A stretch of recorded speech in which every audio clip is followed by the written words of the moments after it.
Hello all, welcome to our YouTube channel Botany by Sandhya and Varshni. As this is our first lecture, we have planned to upload a video to understand the basics. The topic of today's lecture is the cell. Let's get started and check it out. The cell, the basic unit of life. The picture on the right side represents a typical cell which has a cell membrane, the cytoplasm.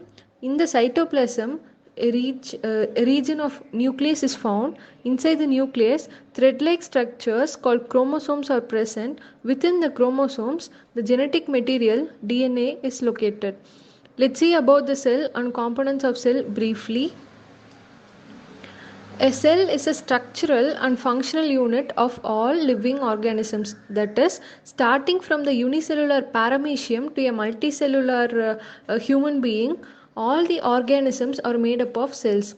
So, the cell is regarded as the structural and functional unit of all living organisms. Next, the cell is microscopic in nature. They are like 0.1 to 5 μm in diameter, which is very minute and cannot be viewed through naked eyes. Compared with prokaryotic cell, the cell size of eukaryotes is significantly large, that is 10 to 100 μm in diameter. Anton von Leeuwenhoek first saw and described a live cell. Next, Robert Brown later discovered the nucleus. Cell theory. Cell theory is a universally accepted concept that all the living organisms are made up of cells. Cells are the basic structural unit of all living organisms. Matthias Claden and Theodor Schwann, they have jointly proposed the cell theory. Matthias Claden observed large number of plants and he came to a conclusion that all the plants are composed of different kinds of cells which form the tissues of the plant. Yes, the plant constitute the different type of cells like parenchymatous cells, collenchyma cells, sclerenchyma cells, that and all. So next, Theodor Schwann, he studied animal cells and reported that they have thin outer layer called plasma membrane. Here the plasma membrane layer is found next to the cell membrane, which separates the interior of the cell from the outside environment. This plasma membrane is a lipid bilayer that is semi-permeable in nature. This plasma membrane regulates the transport of materials from the inside and outside to the cell. Plasma membrane layer allows only certain materials to pass through it, which acts as a protective barrier to the cell. This plasma membrane also plays a vital role in cell signaling, which coordinates the multiple cell actions. Okay, let's see about the important postulates of cell theory, which is proposed by the Matthias Claden and Theodor Schwann. The 3 points in the cell theory are: all living organisms are composed of cells. Cell is the basic unit of life. All the cells arise from the pre-existing cells. That is, first a cell, a group of cell which constitute a tissue, the group of tissue constitute an organ, the group of organs, that is 2 or more organ which constitute an organ system, the whole organ system results in an organism. On the basis of the structure and function, the cell is divided into prokaryotic cell and eukaryotic cell. Let's see about the prokaryotic cell. The prokaryotic cells are unicellular organisms that lack membrane-bound organelles. Actually, they do not have nucleus, but instead of nucleus, a nucleoid is present in the center. Generally, it have a single chromosome, a piece of circular double-stranded DNA located in the nucleoid area. In the diagram, you can see the basic structure of a prokaryotic cell. Next, the eukaryotic cell. They have true nucleus. The nucleus is enclosed by the nuclear envelope. Membrane-bound organelles are also found here. This nucleus hosts the DNA. Okay, let's see the differences between this prokaryotic cell and eukaryotic cell. As you may know, the prokaryotic cell have no nucleus, in which the eukaryotic cell have a true nucleus. No membrane-bound organelles in case of prokaryotes, and the membrane-bound organelles in case of eukaryotes. The cell wall of prokaryote, for example bacteria, which is made up of a peptidoglycan, and the cell wall of eukaryotes, that is in plants it is made up of cellulose. In case of fungi, it is made up of chitin. Okay, next, a prokaryote has a mucilaginous capsule which encloses the whole structure, and in case of eukaryotes, no such capsule is being found. The reproduction in prokaryotes is budding and through binary fission. In case of eukaryotes, it takes place through mitosis and meiosis. Let's see the structure of prokaryotic cell in detail. Prokaryotes are single-celled organisms belong to the domain bacteria, archaea, paramecium, etc. This prokaryotic cell is much smaller compared to the eukaryotes. All prokaryotes have a cell wall. It is made up of peptidoglycan. This cell wall is enclosed by a capsid layer.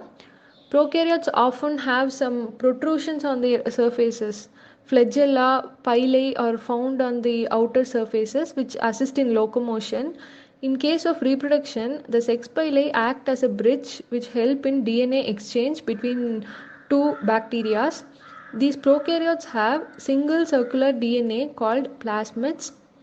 Now, the outer layer capsule, in many prokaryotes, they have a sticky outermost layer called capsule, which is usually made up of polysaccharides, which is nothing but a sugar polymers.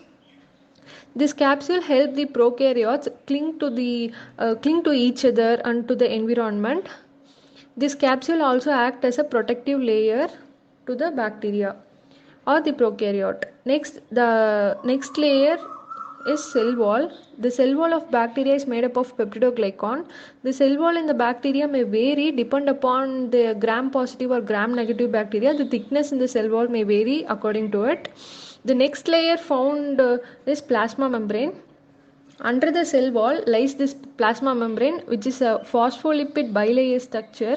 This helps the bacteria and archaea to withstand high temperatures. That is, it can withstand high hot temperature or cold temperature, the etc. Inside the cytoplasm, the ribosomes are present, which helps in the protein synthesis. Pili and flagellum, it aids in locomotion.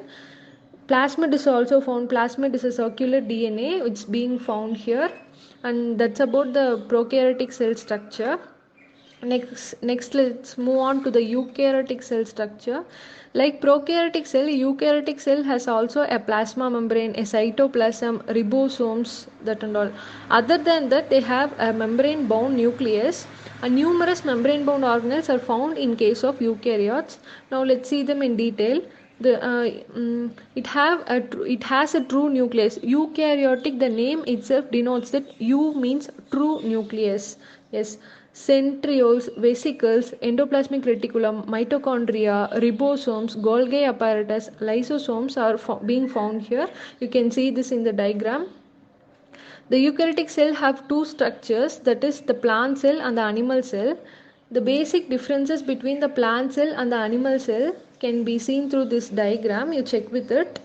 The plant cell are much larger in size compared to the animal cell.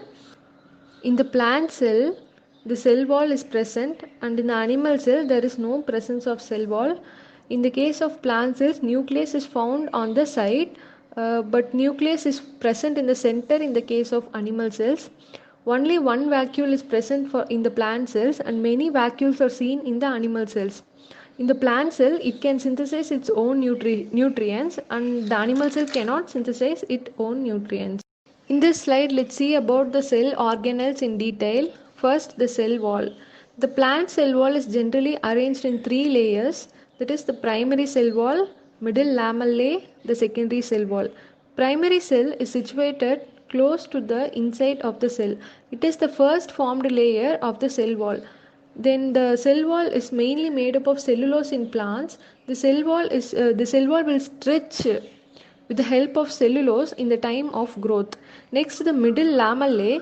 The middle lamellae acts as an interface, and it helps to glue with other cells. This layer consists of pectins, lignins, etc. Next, the secondary cell wall. It is formed inside the primary cell wall once the cell is completely grown.